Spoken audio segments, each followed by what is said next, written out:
Hello guys, welcome back again sa ating YouTube channel no, The Action Man. Una sa lahat, may grab shoutout po sa lahat ng mga kakamping at sa mga hindi man mga kakamping. Kung interesado ka sa bidyong ito, patapusin mo na hanggang dulo at huwag nyo kalimutan na i-like at i-share ang ating video para malaman ng ilan sa ating mga kababayan na nagtutulog-tulugan sa katotohanan.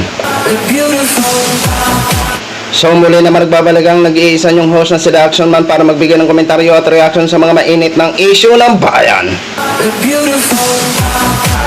So ito ho mga ka-action, mga kakamping ko, may gusto lang ho ako na i-share sa inyo. Ito na po ang sinasabi natin. Nagsisimula na ba ang pagganti ni Attorney Laila de Lima dito kay dating Pangulong Duterte?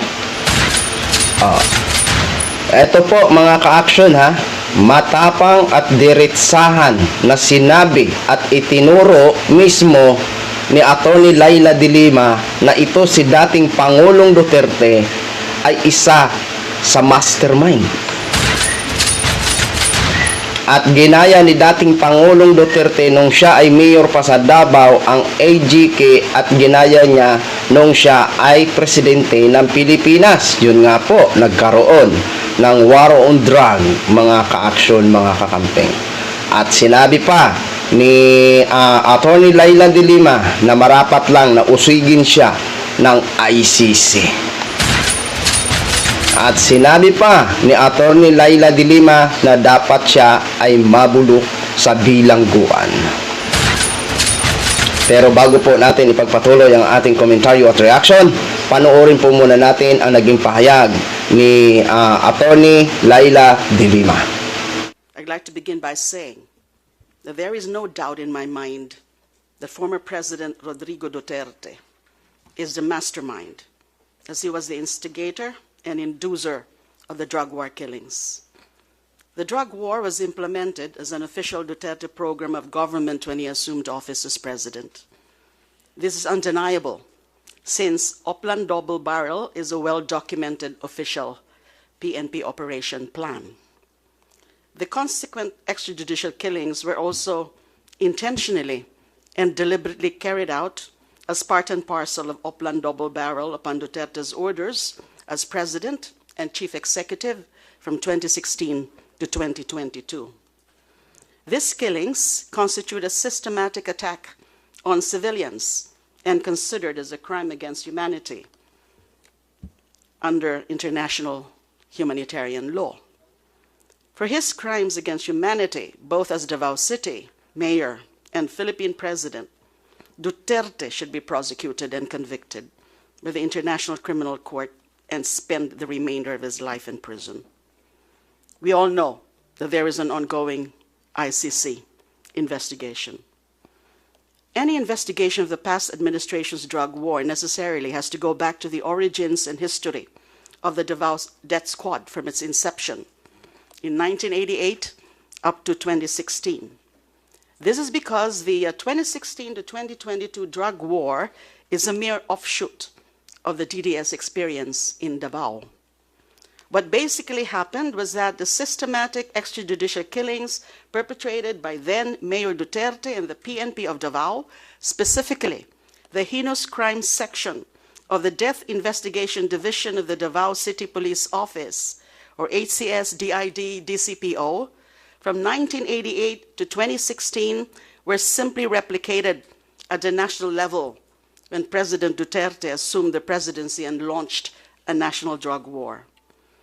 The centerpiece of the national drug war was modeled after the DDS system and operations of involving active PNP personnel in vigilante killings. They were organized into cell units of assassination squads led by active policemen from each police station. They were put in charge of their corresponding civilian hitmen.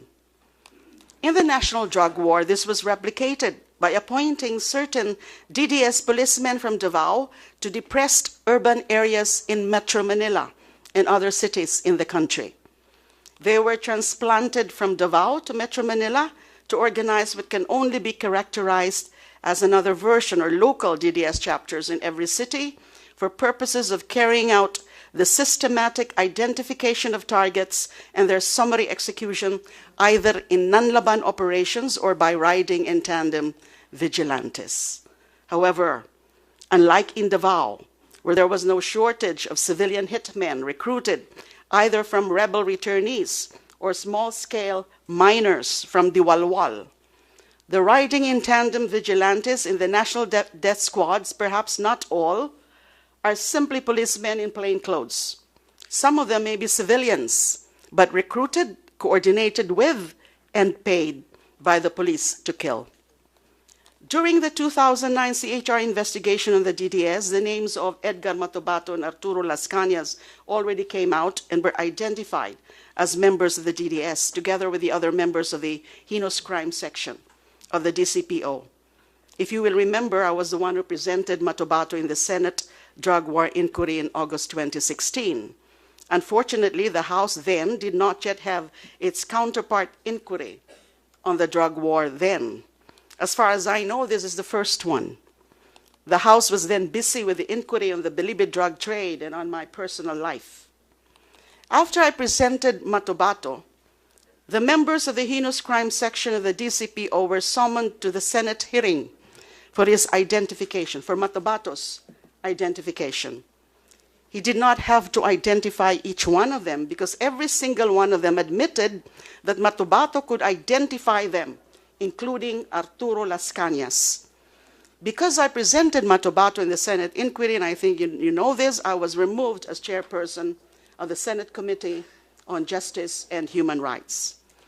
I was already arrested and detained as a result of the House inquiry on the Bilibid drug trade when Arturo Las Cañas came out and admitted being the operations head of the DDS and pointed to Duterte as the mastermind in the extrajudicial killings perpetrated by the DDS in Davao. He eventually testified at the Senate, but his testimony was dismissed as being unreliable, the same way Matobato's testimony was dismissed by the Senate Justice Committee after Senator Gordon took over as chair. As far as I know, Las Cañas is one of the major witnesses of the Office of the Prosecutor of the International Criminal Court, or the OTP-ICC, in the case against Duterte and other high officials of the Duterte administration for crimes against humanity. Recently, we heard it on the news, the Senator Sonny Trillanes revealed an ICC document identifying now Senator Bato de la Rosa, former PNP Chief Oscar Albayade, former CIDD Chief Romeo Caramat Jr., former PNP Chief Intelligence Officer Eleazar Mata, and former Napolcon Commissioner Edilberto Leonardo as additional suspects in the ICC investigation.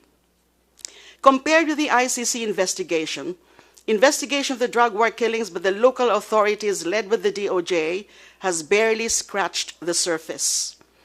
And I think you also know this. It was disclosed in an earlier hearing that in its 2017 year-end accomplishment report, Malacanang claimed 3,967 killed in non-laban operations and 16,355 vigilante killings for a total of 20,332. That is for the period of July 1, 2016 to November 27, 2017 alone. Note that Malacanang under Duterte also considered the 16,355 vigilante killings as accomplishments in his drug war. Malacanang and even the PNP ceased to release data on those killed in vigilante operations and categorized as homicides under investigation from 2018 to 2022. We can only assume, going by the 2016-2017 data, that vigilante killings every year numbered in the thousands, aside from the official numbers released for those killed in non-laban operations. Having said that, out of thousands of killings committed in the drug war, the DOJ has only prioritized and investigated 52 cases. According to a recent Rappler report dated July 22, 2024, 32 of the 52 cases were closed without filing a criminal complaint. Of the cases filed in court, there was only one conviction and even one acquittal, leaving only 3 under trial. 8 cases were filed before the public prosecutors, and 7 are still undergoing reinvestigation. We must note, though, that those figures or those convictions do not include yet the earlier cases of Kian de los Santos, Carl Arnaiz, and Reynaldo de Guzman, which all resulted also in the conviction of their policemen killers. The one conviction in the 52 DOJ cases I mentioned earlier and reported by Rappler is that of the father and son, Luis and Gabriel Bonifacio. That's the latest conviction. So actually there are just 3 convictions involving 5 victims. This is the status of the investigation and prosecution of more than 20,000 drug war killings from 2016 to 2022. Out of more than 20,000 killed in police and vigilante operations, only 16 cases were filed with the public prosecutors and the courts, or roughly 0.08%. This is based on the conservative estimate of 20,000 killed that was already admitted by Malacanang under Duterte in its 2017 report. This does not yet include those killed from 2018 to 2022. As far as I know, the DOJ has no pronouncement on whether it will conduct further investigations of the remaining 99.92% of drug war killings. We also do not see, everybody knows that any investigation by any domestic authority of PNP higher-ups, and let alone of the former president himself. From this summation, in conclusion, we can conclude that the investigation and prosecution of the drug war killings by local authorities is practically non-existent. There is no indication also, I must say this, that the Marcos government will launch a large-scale effort anytime soon to go after the perpetrators, let alone the masterminds of the drug war killings. Well, that's why you cannot blame me if I say that we are actually better off waiting for the results of the ICC's OTP investigation, which is light years ahead of our local investigation, at least as regards the accountability of the high-ranking officials. And I appreciate the efforts of this committee. At least we now have that. This proceedings, although I must say also that it's rather late, although better late than never. Now we fervently await, of course, for the application by the OTP and issuance by the ICC pretrial chamber of warrants of arrest anytime, hopefully within the year. I close by also citing a quote, and this is from the position paper of the CBCP when I was still the chair of the Senate committee, and they submitted, I quote, that no matter the moral correctness of the zeal against the drug menace, it can never be a moral justification for summary executions. End of quote. That is from the CBCP. So yun na ho mga ka-action, mga kakamping, no? Ayan, napanood na po natin at napakinggan na po natin ang naging pahayag ni dating Senador Attorney Laila de Lima. Okay. Yan. Ito lang po ang pinakapunto po natin dito. Ito dapat ang mga dapat sagutin ni dating Pangulong Duterte, kaya nga ho siya pinapatawag sa mga hearing sa Kongreso, di ba? Para malinawan ho ang lahat. Kaso maraming alibay ito si dating Pangulong Duterte at hindi pumupunta sa mga hearing. Pero sabi nga natin sa ating mga analysis, no, hindi naman siya exempted para kasi wala naman na siyang immunity, di ba? Siya ay private citizen na nakatulad natin. Dapat humarap po siya sa mga patawag sa kanya, Kongreso or Senado, di ba? Kung hindi naman siya attend, siyempre kung ano ang ginagawa ng mga ibang resource person na hindi uma-attend, binibigyan nila ng citing contempt, etc. etc. So dapat dito din magagawa nila kay dating Pangulong Duterte kasi private citizen na po yan, wala na po yung uro immunity, mga ka-aksyon, mga kakamping, no? At dapat lang po dito kung mapatunayan, dapat po talaga panagutan ito ni dating Pangulong Duterte kung totoo po ang naging testimony o naging pahayag dyan ni Attorney Laila de Lima. Hindi naman po natin sasabihin na sinungaling ito si Attorney Laila de Lima kasi yan nga po ang nagiging cause o naging basihan kung bakit siya nagtiis sa loob ng 7 years sa believed version na gawa-gawa ng mga kaso. Pero matapang din si Attorney Laila de Lima, pinagdurusahan niya ang mga kasong hindi niya naman ginawa. Kaya nung nakalaya po siya, ito po ang sinabi niya, kayo ang magbabayad ngayon. So, nagsisimula na ba si Attorney Laila de Lima para singilin ito si dating Pangulong Duterte at ang iba pa ng mga kaso na gumawa ng mga kwento-kwentong barbero para makulong ito si dating Senador Laila de Lima, di ba?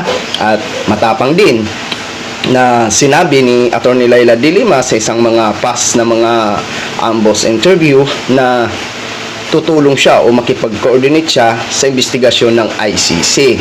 Kaya ito na po mga ka-action, ang atin na lang po dito sana mabigyan ng linaw at mabigyan ng hustisya o katarungan ang mga naulila ng biktima mga ka-action nung panahon ng war on drug, di ba? Kaya tama lang po yan na kung mapatunayan si dating Pangulong Duterte, talagang pagbayaran niya po yan at mabubulok ho talaga siya sa bilangguan, di ba? Yun lang po mga ka-action, share ko lang ho sa inyo.